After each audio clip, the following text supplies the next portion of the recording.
السلام علیکم viewers, welcome کرتی ہوں میں آپ کو آج کی اس انٹرسٹنگ اور نیو ایپیسوڈ میں۔ صبح سرسوتی کے لیے ایک نئی نوید لے کر طلوع ہوئی تھی۔ اس سے جتنا ممکن ہو سکا تھا اپنے گرو کی خدمت ایک بیٹی کی طرح دل سے کی تھی۔ وہ اسے پتا سما دیا تھا۔ استاد تو ویسے بھی روحانی باپ ہوتا ہے۔ باپ ہمیں آسمان سے زمین پر لاتا ہے اور استاد ہمیں زمین سے آسمان پر لے کر جاتا ہے۔ اور یادیو پنڈت نے بھی اسے بیٹی کی طرح ہی سمجھا تھا۔ پنڈت بھی بہت خوش تھا کہ سرسوتی کامیاب ہو گئی ہے اور اس کی توقع سے کہیں جلد کامیاب ہو گئی ہے۔ وہ ایک اچھی لڑکی، اچھی بیٹی اور اچھی شاگرد ثابت ہوئی تھی۔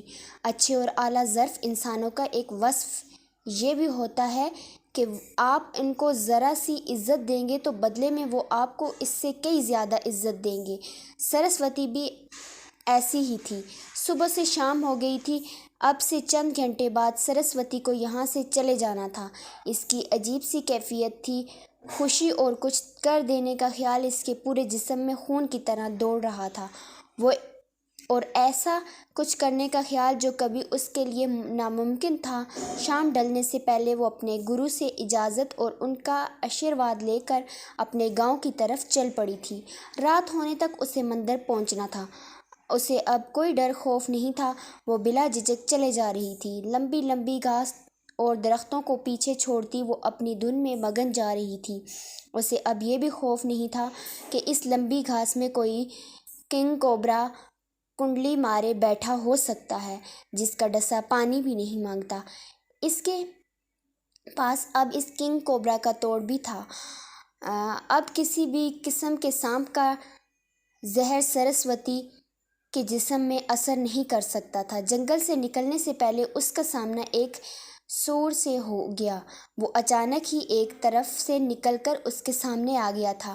اس جنگل میں یہ کہیں کہیں مل جاتے تھے۔ سرسوتی نے اسے نظر انداز کر کے جانا چاہا مگر سور کو شاید سرسوتی سے خطرہ محسوس ہوا تھا۔ اس نے بنا رکے سرسوتی پر حملہ کر دیا۔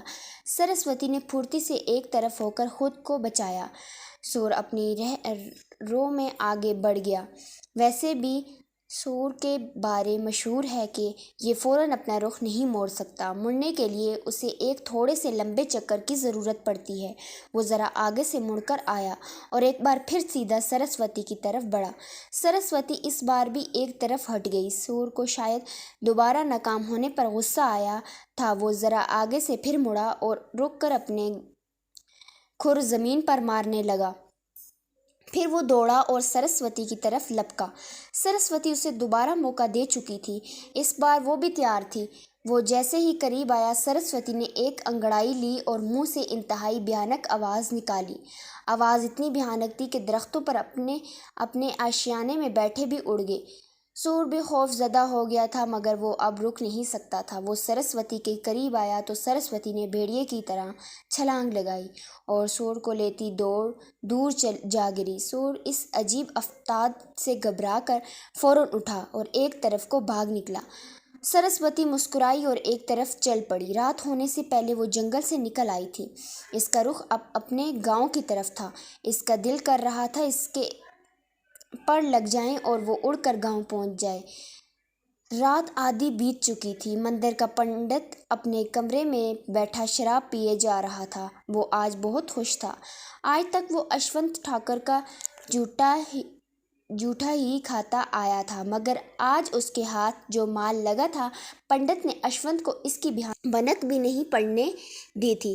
16-17 سال کی یہ ایک کنواری دوشیزہ تھی جس کو کسی گاؤں سے یہ پنڈت اس لیے لایا تھا کہ یہ لڑکی یہاں مندر میں کام کاج کر دیا کرے گی جس کا اسے معاوضہ دیا جائے گا۔ وہ ایک غریب گھر کی لڑکی تھی۔ اس کا باپ 2 سال سے بیمار ہو کر چارپائی پہ پڑا تھا۔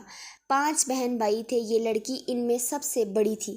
اس کی ماں لوگوں کے گھروں میں کام کاج کر کے ان کا پیٹ پالتی تھی۔ پنڈت کے ایک جاننے والے نے پنڈت کو کہا تھا کہ وہ اس خاندان کی مدد کرے اور پنڈت اس لڑکی کو یہ کہہ کر اپنے ساتھ لے گیا تھا کہ وہ اسے کام پہ رکھے گا جس کا اسے معاوضہ دیا جائے گا۔ لڑکی کی ماں نے سوچا کہ چلو مندر میں ان کی بیٹی محفوظ رہے گی، مندر کا کام کر کے پیسے بھی کمائے گی اور پن بھی۔